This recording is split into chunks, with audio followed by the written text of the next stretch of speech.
We are back on Morning Line. Thanks for joining us. With us, Davidson County Sheriff Daron Hall. Good to have him on this Monday. Congratulations, by the way. His son just graduated from college. Wow. That's an achievement. Wow. Yeah, you still have one other boy, right? I have another one still in high school? who's still in high school. He'll be, gosh, he's a freshman, so he's home for the summer. But okay. Yeah, my other son's home. Very proud of him. Congrats. He finished down at Auburn, and I sit there.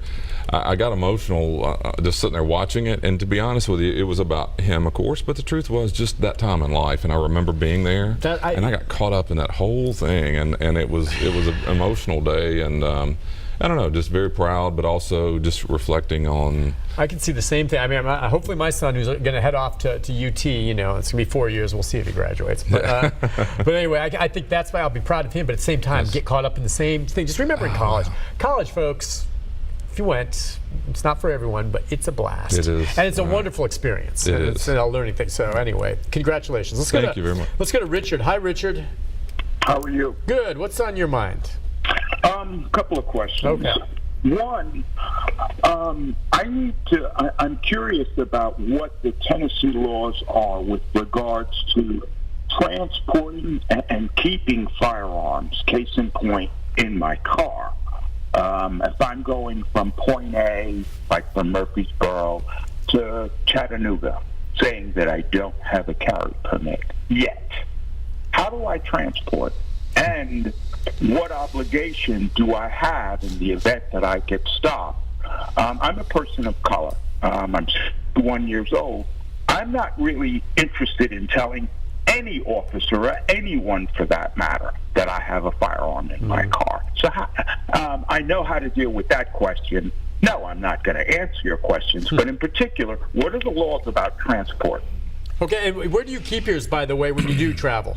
Do you have it under the seat, or is it in the trunk, or what do you do? I'm just curious. Generally, I keep it two ways, and I was taught, my father was a federal agent for 26 years, and I was taught a two-step process, which means the firearm itself is generally in the center console, the magazine with the rounds locked into the glove compartment. Okay. So I have to pull the firearm, then I have to unlock, which means I have to turn the car off. I have to unlock the glove box, load it, and rack around. So I've got a couple of steps. So I've got plenty of time to think through exactly what I'm going through. That's good. That's good. Sheriff, what do you think? Yeah, I would suggest Richard talk to. I mean, that's a delicate question though, as it relates to.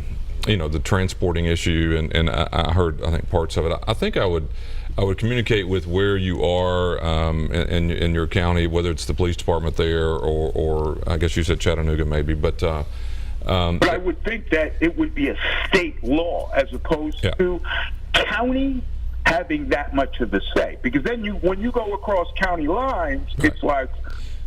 Yeah, that's crazy, because I by the way, just with regard to your question on a larger scale, I know there's legislation in the works now trying to make it easier, because state laws vary from state to state. And you do the wrong thing going into, say, Illinois, you're going to end up behind bars. But they're trying to normalize that between states now, which is a big deal. But I think he is right. And I don't want to put you exactly on the spot on this, but maybe as a law enforcement officer yourself, if you're stopped, what would your expectation be from an individual?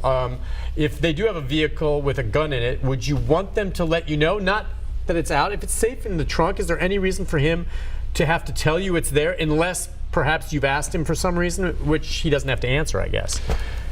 I mean, so it would be on his own if he chose to let you know. Now, whether he's legally bound to tell you, I don't know. John Harris with the Firearm Association is a great person to answer that. I don't think he's legally bound to tell you right off the bat, but I could be wrong on that. What do you think? Those are. That's why I don't want to get into because I think it's a good. There's a law enforcement angle to that question. There's also he clearly. Understands and knows what he should and shouldn't say as it relates to his comfort level. The question becomes, and it's the same thing with everything else. I mean, these are national conversations about gun rights and so forth. Obviously, the constitutional issues there, and you've got state laws, you got city ordinances, you have all kinds of things that make it very complicated. Not only for the consumer, this person who's trying to do the right thing, but law enforcement as a whole. I mean, you're traveling. Think about it. We mentioned Kentucky earlier.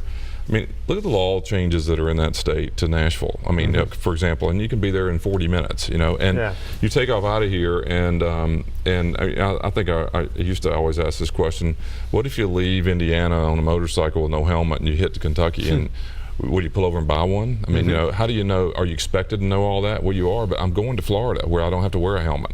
Yeah. And I don't ride bikes, by the way. But you're going to get a ticket. Yeah, the laws change through, and it's so complicated. And a question like guns, and God knows, I'm embarrassed to tell you this. I can't tell you the gun laws that have been approved or appealed or challenged in this whole, and I'm talking about as a constituent, I can't, because of all the political winds that are going in this city here. Yeah. I mean, parks and bars and legislature, you know, where the buildings are and government buildings, and I mean, it's so complicated. Even if you want to follow the law, which I'm not always convinced everybody's interested in that, they're trying to find ways around it. But even if you want to follow the law, it's hard to understand exactly what I can and can't do. You know, I've always found the conceal issue an interesting one, because just as a person, whether you conceal it or not, it's not as important to me as a person as to what are your intentions. I mean, are you there, you know, to do harm with that weapon, whether it's concealed or not? You know, the word concealed is obviously important, but it's not really what matters to law enforcement, I don't think. I mean, whether you're legally carrying a weapon but are going to use it in the act of a crime, that doesn't matter to me if you legally have it. It's what are you doing with the weapon? And it's like people used to say about gangs, you know, are you a member of a gang? I don't care if you're a member of a gang, it's how are you going to act? Yeah, you're going to commit crimes. What are you going to do? You know, and same thing with a weapon. I don't care about the weapon, I care about how you're going to act or what are you going to do with it. Yeah, so really, Richard, for us, we just don't feel, neither one of us comfortable enough to give you a straight answer for sure on this, even though I have my suspicions. Seriously, the Tennessee Firearms Association, there's a Tennessee Firearms Association, I'm sure their website will have the info there.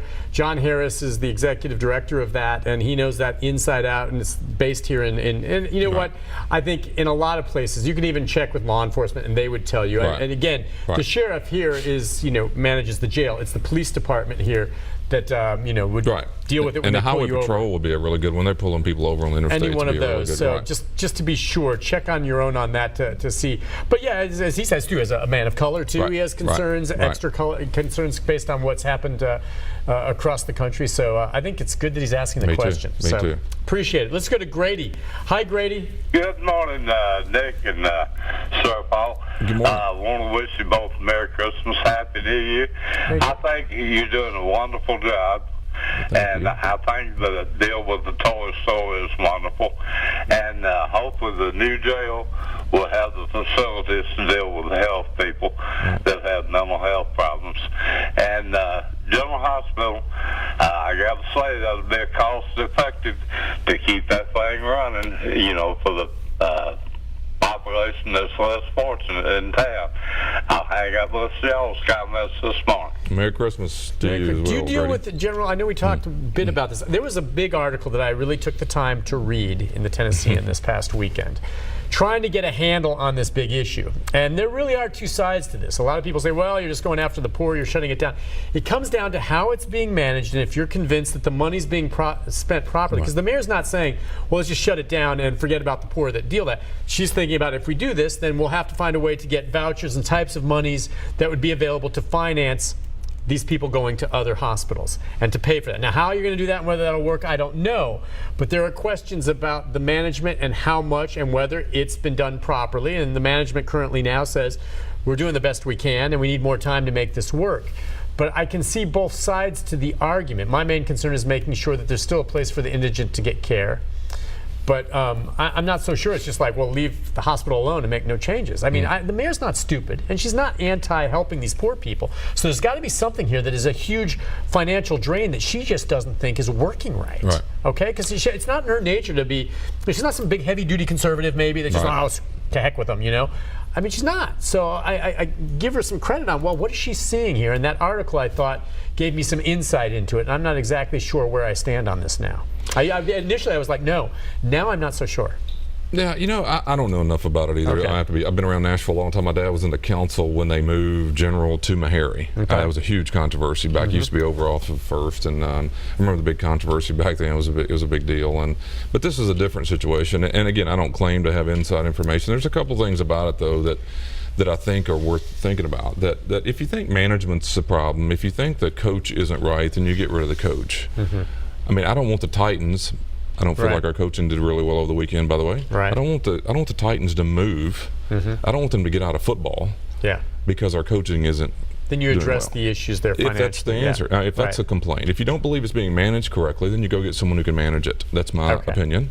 Because I do believe General has played an important role in our community. And I'm not talking about the political role.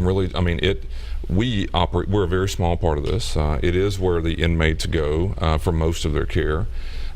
We do have an expense addressed in this situation, but it is an important aspect of what goes on, and you can't ignore it. That when you start to farm out some of these other duties, what we do is not the easiest thing to farm out. We've yet to be talked to about that. We're not a part of the stakeholder group that's supposedly thinking about the future, and haven't been asked to do that at all. So I think you have to include some of those people and quit saying that you're inclusive if you're not including everybody in those conversations. But I don't disagree with you that I think you have to stop and go, wait a minute, it is costly what we're doing. We're subsidizing the hospital every year. One of the things I think is interesting is the amount of money that General was asking for last year that they didn't get is exactly the amount of money we're now having to turn around and fund, meaning that's from a budget standpoint. And I don't know, and I've heard this and I've read a little bit about it, that Nashville would be the only city its size that doesn't have a safety net hospital if it were to do this. Now, that's an opinion, and I've read that, and I'm assuming that that's true. How those cities do it is important. How is Knoxville making it? What is Charlotte doing? What's Louisville do? So look at that. Yeah, there's something out there. It's hyper political. It has been for years and years and years, this subject. And I'm always cautious when I read stuff over the weekend or others, because I agree with you. I'm kind of, but I don't necessarily think mismanagement. If we're being poorly coached, I don't want to get rid of football. No, I like your analogy there. Yeah, well, we'll see more on this. I don't want to get too far afield on that. And I thought the article was fairly written because it showed both sides. I just said the mismanagement side and the other side, like we're trying to make changes to make this work long term.